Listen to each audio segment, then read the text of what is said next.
지난해 3월 박정택 육군 수도군단장이 자신의 비서실 직원으로부터 받은 카카오톡 메시지입니다. 안양의 한 수영장 아쿠아로빅 강좌 현장 접수 정보와 함께 대리 신청이 가능하다고 보고합니다. 군 인권센터는 박 단장이 자신의 아내가 다닐 강좌 신청을 지난해 4차례나 대신 시켰다고 주장했습니다. 4시부터 수영장 문 밖에 주민들 사이에서 화장실도 가지 못하고 대기해야 했다.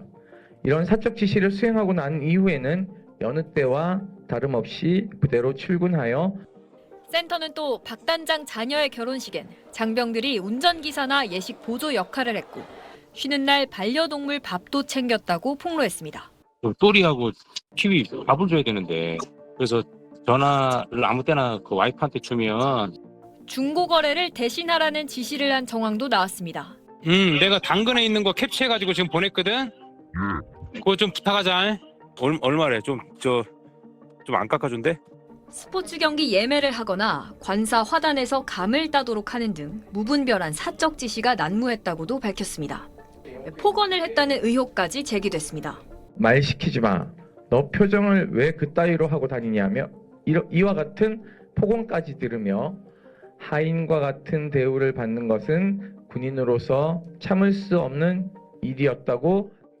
센터는 군 지휘부의 갑질 문화가 끊이질 않고 있다며 박 단장의 해임과 재발 방지책을 촉구했습니다. 육군은 사실관계를 면밀하게 확인하기 위해 감찰 조사에 착수했다고 밝혔습니다. SBS 신정은입니다. 지난 토요일 대전의 한 공원에서 코레일 소속 본부장 A씨 자녀의 결혼식이 열렸습니다.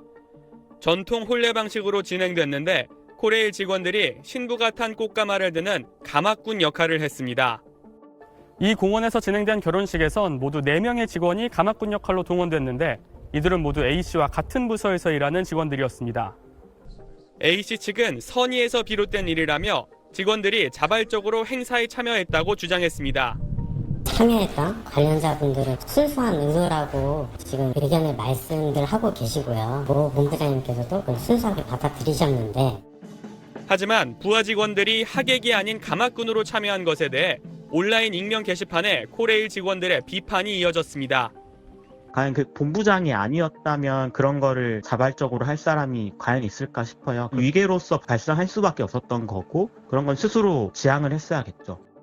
익명 게시판은 사실관계를 바로잡겠다며 자발적인 참여였단 해명 글도 올라왔는데 그게 사실이라도 상급자가 오히려 만류했어야 했다는 직원들의 의견이 줄을 이뤘습니다.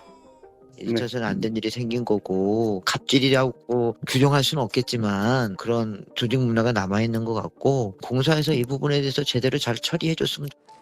코레일 측은 사장 주재로 긴급 회의를 열고 주요 경영진들을 대상으로 윤리 경영 교육을 시행하겠다고 밝혔습니다. 또 정확한 사실관계 파악을 위해 외부 노무법인에 감사를 의뢰했으며 그 결과에 따라 징계 여부 등을 결정하겠다고 말했습니다. SBS 김태원입니다. 네, 얼마 전 학교 교비를 빼돌려 살림집을 차린 이사장 부부의 소식 전해드렸죠. 그런데 교직원에게 점심 배달을 시키거나 장기 자랑을 강요하는 등 직장 내 괴롭힘까지 일삼았다고요? 네, 고용노동부가 직장 내 괴롭힘 신고가 된 학교 법인에 대한 특별 근로감독을 했는데요. 그 결과를 보면 학교 이사장인 A씨와 아내인 상임이사 B씨 등이 교직원에 대해 직장 내 괴롭힘을 했다는 사실이 확인이 됐습니다.